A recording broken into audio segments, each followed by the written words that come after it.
नमस्कार दोस्तों, आप सभी का हमारे चैनल में बहुत बहुत स्वागत है। आइए आज हम बृहस्पतिवार की व्रत कथा और उसके पूजा विधि के बारे में जानते हैं। बृहस्पतिवार के दिन भगवान बृहस्पति की पूजा की जाती है। बृहस्पति देवता को धन, बुद्धि और शिक्षा का देवता माना जाता है। बृहस्पति देव की पूजा करने से सारी मनोकामनाएं पूरी होती हैं और परिवार में सुख शांति रहती है। शीघ्र विवाह के लिए भी ये व्रत करना उत्तम माना जाता है। गुरुवार को भगवान बृहस्पति की पूजा का विधान है। इस पूजा से परिवार में सुख शांति रहती है। जल्दी विवाह के लिए भी गुरुवार का व्रत किया जाता है।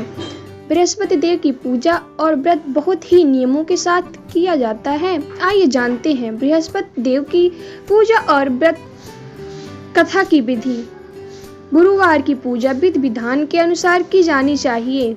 व्रत वाले दिन सुबह उठकर बृहस्पति देव का पूजन करना चाहिए। बृहस्पति देव का पूजन पीली वस्तुएं, पीले फूल, चने की दाल, मुनक्का, पीली मिठाई, पीले चावल और हल्दी चढ़ाकर किया जाता है। इस व्रत में केले के पेड़ की पूजा की जाती है। कथा और पूजन के समय मन, कर्म और वचन से शुद्ध होकर मनोकामना पूर्ति के लिए बृहस्पति देव से प्रार्थना करनी चाहिए। जल में हल्दी डालकर केले के पेड़ पर चढ़ाएं। केले की जड़ में चने की दाल और मुनक्का चढ़ाएं। साथ ही दीपक जलाकर पेड़ की आरती उतारें और दिन में एक ही समय भोजन करें। खाने में चने की दाल या पीली चीजें खाएं, नमक न खाएं, पीले वस्त्र पहने, पीले फलों का इस्तेमाल करें। पूजन के बाद भगवान बृहस्पति की कथा सुननी चाहिए। आइए अब हम भगवान बृहस्पति देव की कथा सुनते हैं। सालों पहले एक गांव में एक ऐसा गरीब ब्राह्मण रहता था जिसकी कोई संतान नहीं थी। वह रोज नहा धोकर मन से देवताओं की पूजा करते हुए संतान की मांग करता, लेकिन ब्राह्मण की पत्नी खूब आलसी थी।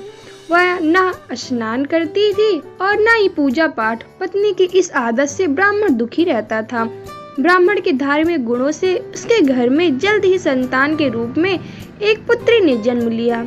उसकी पुत्री भी ब्राह्मण की ही तरह धार्मिक थी।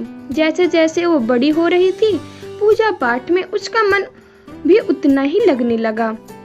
वह हर रोज सुबह उठती, स्नान करती और भगवान विष्णु का ध्यान व जप करती थी। इस तरह वो बृहस्पतिवार का उपवास भी करने लगी। इससे ब्राह्मण के घर की गरीबी भी दूर होती गई। हर दिन पूजा पाठ करने के बाद वह पढ़ने के लिए स्कूल जाती थी। स्कूल जाते समय वो अपने हाथों की मुट्ठियों में जौ भरकर स्कूल के रास्ते में गिराती थी। जब वह स्कूल से वापस घर के लिए आती तो गिराए गए जौ के दाने सोने में बदल जाते थे, जिसे उठाकर वो घर लेकर चली जाती थी। एक दिन ब्राह्मण की बेटी सोने के जौ सूप से साफ कर रही थी।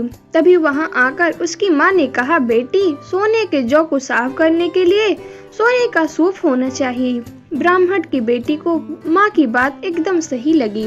उसके अगले बृहस्पतिवार को उपवास रखने के बाद उस लड़की ने बृहस्पति देव से सोने का सूप मांगा। ब्राह्मण की बेटी हर बार पूरे विधि विधान से बृहस्पति देव की पूजा अर्चना करती थी।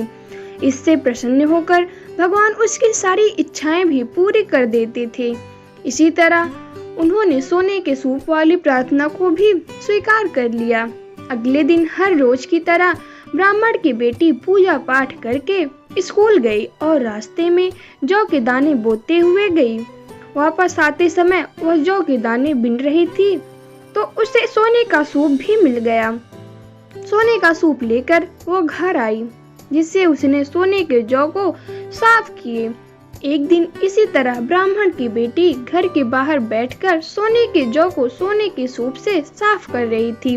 तभी उसके घर के सामने से एक राजकुमार गुजर रहा था। राजकुमार ब्राह्मण की बेटी को देखते ही उस पर मोहित हो गया। जब वह अपने महल पहुंचा तो ब्राह्मण की बेटी के मोह में उसने खाना पीना त्याग दिया। जब राजा को यह बात पता चला तो उन्होंने राजकुमार से इसका कारण पूछा। राजकुमार ने अपने दिल का सारा हाल राजा को बताया। अगले ही दिन राजा अपने मंत्री के साथ ब्राह्मण के घर गया और ब्राह्मण के सामने उसकी बेटी का विवाह अपने राजकुमार से करवाने का प्रस्ताव रखा। राजा का प्रस्ताव सुनकर ब्राह्मण काफी खुश हो गया। उसने तुरंत ही विवाह करने के लिए हाँ कर दी। कुछ ही दिनों में राजकुमार और ब्राह्मण की बेटी की शादी हो गई। इधर ब्राह्मण की बेटी शादी होने के बाद अपने ससुराल चली गई। उधर ब्राह्मण फिर से गरीब होने लगा। उसके बुरे दिन दोबारा वापस आ गए। एक दिन ब्राह्मण अपनी बेटी से मिलने के लिए उसके ससुराल गया। पिता की हालत देखकर उसने बहुत सारा धन देकर ब्राह्मण को विदा किया। बेटी का दिया हुआ धन कुछ ही दिनों में खत्म हो गया और ब्राह्मण गरीबी की वजह से परेशान हो गया। ब्राह्मण फिर से अपनी बेटी से मिलने के लिए महल गया और उसने बेटी को सारी समस्याएं बताई। अपने गरीब ब्राह्मण पिता की बात सुनकर उसकी बेटी ने कहा, पिताजी, कल आप माँ को लेकर मेरे पास आए। मैं उन्हें बृहस्पति देव के उपवास और पूजन की विधि बताऊंगी। इसे करने से सारी समस्याएं दूर हो जाएंगी। ब्राह्मण ने ऐसा ही किया। अगले दिन वो अपनी पत्नी को लेकर महल में बेटी से मिलने के लिए गया। पुत्री ने अपनी माँ को बहुत समझाया कि उन्हें आलस्य त्याग कर सुबह स्नान करना चाहिए और भगवान विष्णु की पूजा करनी चाहिए, लेकिन ब्राह्मण की पत्नी ने उसकी एक भी बात नहीं सुनी। वह अभी भी पहले की तरह रहती थी। माँ की ऐसी हरकतों से तंग आकर एक दिन उसकी पुत्री ने माँ को एक कोठरी में बंद कर दिया। उसे जबरन सुबह स्नान करवाया और भगवान विष्णु की पूजा करवाई। इससे उसकी माँ की बुद्धि में सुधार हो गया।